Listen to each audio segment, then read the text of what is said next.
Walid, thank you so much for joining us. And you heard Greg Palkot there say this has gone wrong in the past. So my first question is, what exactly does he want? And I'm speaking of Kim Jong-un. And also, as these conversations continue, if they continue, how can we sort of decipher progress? That's a very good question. That's the question of the day. The North Korean leader or dictator wants basically to protect his regime. And he's measuring how much he's going to be paying for this. Stopping the missile tests, he could do that. Maybe starting to redirect his program, he could do that. The thing where it would be his red line would be, do not touch my regime. It's going to be a one-party regime. And that's the big challenge, because there could be changes on the ground. North Koreans could be given possibilities, and that could be risky for him. There was one statement put out this morning in the word nuclear-free zone, peninsula, if you will.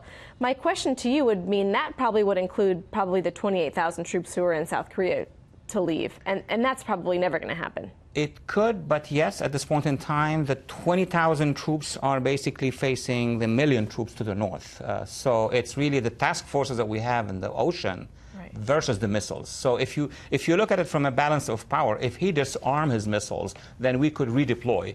If he withdraw or lessen his mobilization in the north, we could also redeploy. But my major point, the question that I have here is, how do we measure that he's going into that direction? We have the military monitoring, of course, and surveillance, very strict.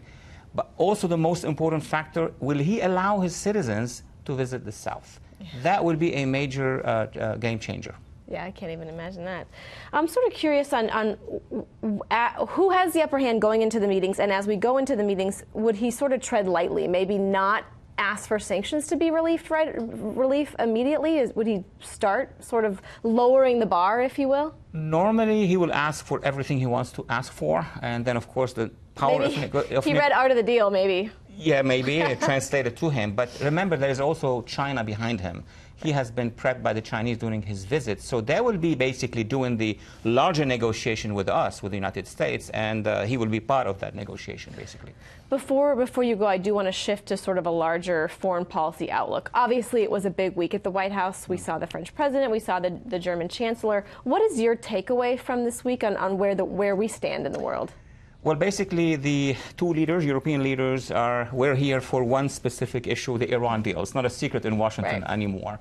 They feel that the president and his administration are heading towards withdrawing from the deal. They feel that there is a majority in Congress and in the American public who do not trust the deal. So what they're trying to do is to convince the president, look, we have an alternative for you. You could add to the deal. We could have another deal, but do not let go of the deal before having the alternative. I think the president's position is, first, I withdraw from the deal, but I'm ready to renegotiate. So that puts the pressure on them at this point in time. And he's making that decision on May 12th. He is making a decision on May 12th formally. I don't know if he made the decision already. Right. That's up to him. All right. Well, Walid, thank you so much. Very interesting. We appreciate you coming on.